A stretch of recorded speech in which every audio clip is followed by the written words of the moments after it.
Hello friends, welcome back. ఈరోజు నేను మీకు మరో tasty and healthy carrot rice recipe చూపించబోతున్నాను.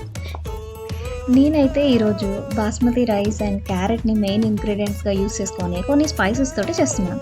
మీరు మామూలు ప్లెయిన్ నార్మల్గా అన్నం వండుకునే రైస్తో అయినా చేయొచ్చు, లేదా మిగిలిపోయిన రైస్తో చేసినా సరే ఈ రైస్ చాలా అంటే చాలా టేస్టీగా ఉంటుంది. ఈ రెసిపీని మనం చాలా క్విక్గా చేయాలనుకున్నప్పుడు బెస్ట్ ఆప్షన్గా చూస్ చేసుకోవచ్చు. ఎందుకంటే చాలా తక్కువ టైంలోనే మనం ఈ రెసిపీని ఇంట్లో అందరూ ఇష్టపడే విధంగా తయారు చేసేయచ్చు. అందుకే ఇప్పుడు ఈ క్యారెట్ రైస్ ఎలా తయారు చేయాలో చూసేద్దాం. మీకు ఈ వీడియో నచ్చినట్లయితే లైక్ చేయండి, షేర్ చేయండి, కామెంట్ చేయండి. సబ్స్క్రైబ్ చేయడం అస్సలు మర్చిపోవద్దు.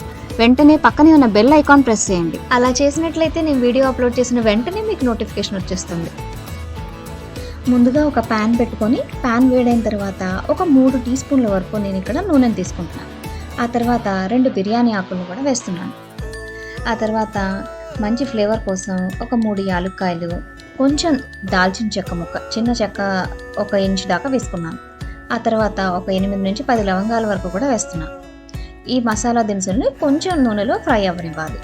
జస్ట్ ఒక 30 సెకండ్స్ అలా ఫ్రై అవ్వనిస్తే చాలు.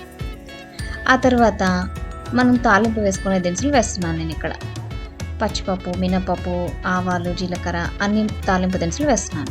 ఒకవేళ తాలింపు వేయటం ఇష్టం లేదనుకుంటే ఇది కంప్లీట్గా స్కిప్ చేసేయచ్చు. ఇది కంప్లీట్గా ఆప్షనల్. నేనైతే తాలింపు దినుసులు కూడా ఇక్కడ వేసాను. కొంచెం ఇంగువ కూడా యాడ్ చేస్తున్నాను మంచి ఫ్లేవర్ కోసం. కొంచెం తాలింపు వేగనివ్వాలి.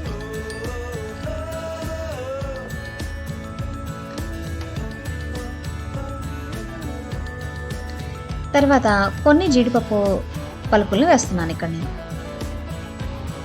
ఆ తర్వాత కొంచెం కరివేపాకు కూడా వేస్తున్నాను. ఆ తర్వాత మన స్పైస్ లెవెల్కి తగ్గట్లుగా నేను ఇక్కడ కొన్ని పచ్చిమిరపకాయలని వేస్తున్నాను. నేనైతే ఒక 4 పచ్చిమిరపకాయల వరకు చిన్న ముక్కలుగా కట్ చేసి వేసాను. ఈ పచ్చిమిరపకాయలను కూడా కొంచెం తాలింపులో వేగనివ్వాలి. ఆ తర్వాత కొన్ని ఆనియన్స్ని పొడవుగా కట్ చేసి వేసాను.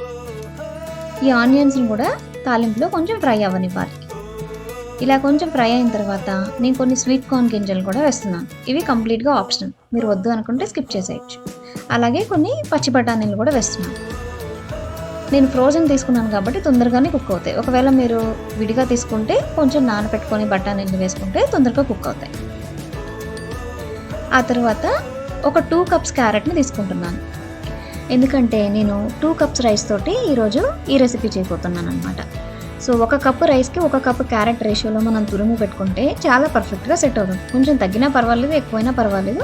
బట్ 1 కప్పుకి 1 కప్ అనేటువంటిది 1 కప్ రైస్కి 1 కప్ క్యారెట్ కరెక్ట్గా పర్ఫెక్ట్గా సెట్ అవుతుంది. ఆ తర్వాత ఈ వేసుకున్న కూరగాయలు, బఠానీలు, స్వీట్ కార్న్, కొంచెం క్యారెట్ మెత్తపడనివ్వాలి. కొంచెం కుక్ అయిన తర్వాత 1 టీ స్పూన్ గరం మసాలాని యాడ్ చేస్తున్నాం. ఆ తర్వాత ఒక 2 టీ స్పూన్లు ఫ్రెష్గా పచ్చి కొబ్బరి తురుము తీసుకున్నాను అనమాట. ఆ తర్వాత కొంచెం పసుపు కూడా వేస్తున్నాం. అన్నీ వేసి బాగా కలిపి ఇంకొంచెం కుక్ అవ్వనివ్వాలి.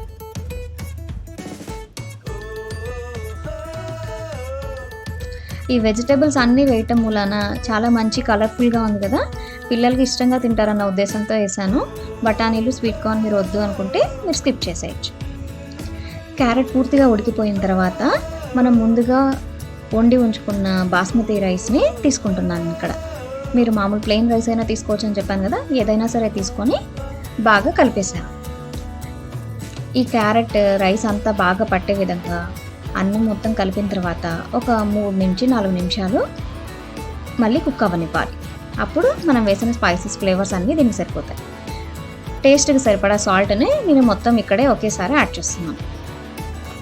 సాల్ట్ కూడా యాడ్ చేసి ఒకసారి బాగా కలిపెట్టేస్తున్నాను. ఆ తర్వాత ఈ క్యారెట్ రైస్లో చివరిగా పొయ్యి ఆపేసేసి మనము లెమన్ జ్యూస్ని పిండుకుంటే చాలా టేస్టీగా ఉంటుంది. ఇక్కడ నేను దాదాపు ఒక అరచెక్క వరకు నిమ్మరసం కలుపుతున్నాను. మీరు మీ రైస్ని బట్టి మీరు పులుపు చూసుకొని అడ్జస్ట్ చేసుకుంటూ నిమ్మరసాన్ని కలుపుకోవాలి. చాలా అంటే చాలా బాగుంటుంది నిమ్మరసం యాడ్ చేయడం వల్ల ఈ క్యారెట్ రైస్.